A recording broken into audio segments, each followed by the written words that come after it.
अच्छा, कभी सोचा है कि हाथ में जो फोन है या सामने जो लैपटॉप रखा है उसे सिर्फ एक मेटल और प्लास्टिक का डिब्बा होने से क्या चीज रोकती है? असल में वो है एक अदृश्य शक्ति जिसे हम कहते हैं सॉफ्टवेयर। आज हम इसी के बारे में बात करने वाले हैं। ये वो निर्देश हैं जो हमारी पूरी डिजिटल दुनिया को चलाते हैं। तो सवाल यही है, आखिर वो क्या चीज है जो एक बेजान से मेटल बॉक्स को एक इतने पावरफुल टूल में बदल देती है जिससे हम काम करते हैं, खेलते हैं और एक दूसरे से कनेक्ट होते हैं? देखिए, इसका जवाब हार्डवेयर में नहीं बल्कि उसके अंदर जो इंटेलिजेंस है उसमें छिपा है। और वही इंटेलिजेंस है सॉफ्टवेयर। इसको ना एक ऑर्केस्ट्रा की तरह समझिए। मतलब हार्डवेयर तो सारे म्यूजिकल इंस्ट्रूमेंट्स हो गए, लेकिन सॉफ्टवेयर वो म्यूजिक शीट है जो उन्हें बताती है कि क्या, कब और कैसे बजाना है ताकि एक खूबसूरत धुन बन सके। सीधे शब्दों में कहें तो ये प्रोग्राम्स और निर्देशों का वो कलेक्शन है जो कंप्यूटर को असल में काम करने लायक बनाता है। चलिए अब सॉफ्टवेयर की सबसे पहली और बुनियादी परत से शुरू करते हैं, जिसके ऊपर बाकी सब कुछ बना है। इसे कहते हैं सिस्टम सॉफ्टवेयर। आप इसे अपनी मशीन का मास्टर ट्रांसलेटर भी कह सकते हैं। तो इसका मेन काम क्या है? ये कंप्यूटर के हार्डवेयर और उन एप्स के बीच एक पुल की तरह काम करता है जिन्हें हम रोज इस्तेमाल करते हैं। और ये परत इसलिए इतनी जरूरी है क्योंकि हम इंसानों और मशीनों की भाषा भाई बिल्कुल अलग है। ये स्लाइड इसी फर्क को एकदम साफ साफ दिखाती है। हम तो बस कहते हैं इस फाइल को सेव करो, जो हमारे लिए एक बहुत ही सिंपल कमांड है, लेकिन मशीन इसे 0 और 1 की एक लंबी सीरीज में समझती है जिसे बाइनरी कोड कहते हैं। सिस्टम सॉफ्टवेयर का काम ही यही है कि वो इस लैंग्वेज गैप को भरे और हमारे कमांड्स का अनुवाद करे। सिस्टम सॉफ्टवेयर की इस लेयर में 3 मेन हिस्से होते हैं जो एक साथ काम करते हैं। पहला ऑपरेटिंग सिस्टम यानी ओएस, दूसरा लैंग्वेज प्रोसेसर और तीसरा डिवाइस ड्राइवर्स। चलिए एक एक करके इन तीनों को समझते हैं। ऑपरेटिंग सिस्टम या ओएस समझिए कि पूरे सिस्टम का जनरल मैनेजर है। जैसे ही हम कंप्यूटर ऑन करते हैं ना, ये सबसे पहला सॉफ्टवेयर होता है जो मेमोरी में लोड होता है और इसी प्रोसेस को हम बूटिंग कहते हैं। मेमोरी को मैनेज करने से लेकर फाइलों को सेव करने तक सारे के सारे बुनियादी काम यही संभालता है। अब आते हैं लैंग्वेज प्रोसेसर पर। ये प्रोग्रामर्स के लिए ट्रांसलेटर का काम करते हैं। देखिए, प्रोग्रामर जो कोड लिखते हैं वो एक इंसानी भाषा जैसी होती है जिसे हम सोर्स कोड कहते हैं। लैंग्वेज प्रोसेसर का काम है इसी कोड को मशीन की भाषा मतलब ऑब्जेक्ट कोड में बदल देना। यहाँ एक दिलचस्प बात यह है कि ये सभी ट्रांसलेटर्स एक जैसे नहीं होते। असेंबलर असेंबली भाषा को सीधे मशीन कोड में बदलता है। इंटरप्रेटर कोड को लाइन बाय लाइन ट्रांसलेट करता है, ठीक वैसे ही जैसे कोई स्टेज पर किसी के भाषण का तुरंत अनुवाद कर रहा हो। और वहीं कंपाइलर पूरे प्रोग्राम को एक ही बार में बदल देता है, जैसे कोई पूरी किताब का अनुवाद कर दे। हर एक का अपना अपना तरीका है।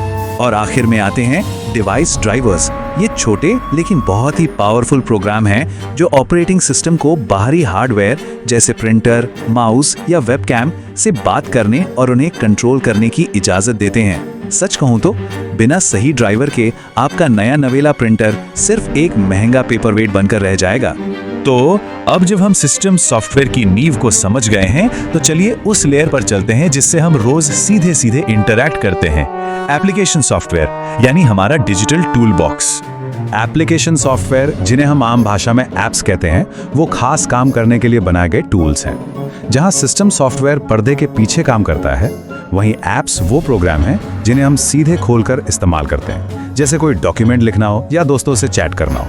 एप्स भी कई तरह के होते हैं, तो चलिए कुछ कैटेगरीज देखते हैं। सबसे पहले बात करते हैं प्रोडक्टिविटी सॉफ्टवेयर की। ये वो टूल्स हैं जो हमें अपना काम बेहतर और तेजी से करने में मदद करते हैं। इसका एक क्लासिक एग्जाम्पल है माइक्रोसॉफ्ट वर्ड, जिसे शायद हम सब ने डॉक्यूमेंट बनाने और एडिट करने के लिए यूज किया है।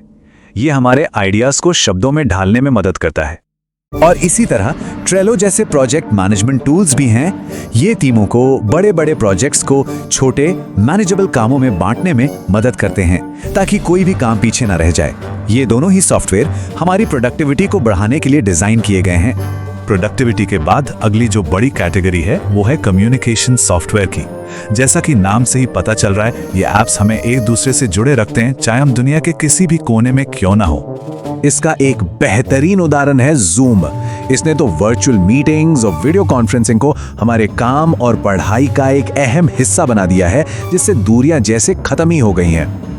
और हाँ, व्हाट्सएप जैसे इंस्टेंट मैसेजिंग ऐप्स को कैसे भूल सकते हैं, जो हमें रियल टाइम में टेक्स्ट, फोटो और वीडियो के जरिए दोस्तों और परिवार से तुरंत कनेक्ट कर देते हैं। इन्होंने तो हमारे बात करने का तरीका ही बदल दिया है। चलिए अब एक ऐसे सॉफ्टवेयर की कैटेगरी की बात करते हैं जो सिस्टम और ऐप्स के बीच में काम करती है, यूटिलिटी सॉफ्टवेयर। इसे आप अपने कंप्यूटर की behind the scenes maintenance team समझ सकते हैं, जो पर्दे के पीछे सब कुछ सही ठाक रखती है। यूटिलिटी सॉफ्टवेयर का सीधा सा काम है कंप्यूटर सिस्टम को मैनेज करना, मेंटेन करना और उसे सुरक्षित रखना। ये सिस्टम के मैकेनिक या क्लीनिंग क्रू की तरह है, जो ये पक्का करते हैं कि सब कुछ स्मूथली और सेफ तरीके से चलता रहे। इनमें कई जरूरी टूल्स आते हैं, जैसे नॉर्टन जैसा एंटीवायरस, सी क्लीनर जैसा disc cleanup tool, time machine जैसा बैकअप सिस्टम और लास्ट पास जैसा पासवर्ड मैनेजर। ये सभी मिलकर हमारी डिजिटल जिंदगी को ऑर्गेनाइज्ड और सिक्योर रखते हैं। और आखिर में आइए ये समझते हैं कि सॉफ्टवेयर हम तक पहुंचता कैसे है और इसे इस्तेमाल करने के नियम क्या होते हैं, मतलब सॉफ्टवेयर की लाइसेंसिंग की दुनिया। देखिए, इसके 4 मेन मॉडल होते हैं। प्रोप्राइटरी सॉफ्टवेयर, जिसके लिए पैसे देने पड़ते हैं और आप इसे बदल नहीं सकते। फिर है शेयरवेयर, जो आपको खरीदने से पहले ट्राई करने का मौका देता है। फ्रीवेयर, इस्तेमाल के लिए तो मुफ्त है, पर आप इसका कोड नहीं देख सकते। और आखिर में ओपन सोर्स सॉफ्टवेयर, जो ना सिर्फ मुफ्त है बल्कि इसका कोड कोई भी देख और बदल सकता है, जिससे नए नए इनोवेशंस होते रहते हैं। और ये सब हमें एक बहुत बड़े सवाल पर लाकर खड़ा कर देता है। सॉफ्टवेयर जिस तरह से हमारे काम करने, बात करने और जीने के तरीके को बदल रहा है, उसे देखते हुए ये सोचना जरूरी है, इन पावरफुल टूल्स को बनाने और कंट्रोल करने के नियम आखिर तय कौन करे। इस सवाल पर सोचने के लिए मैं आपको छोड़ता हूँ।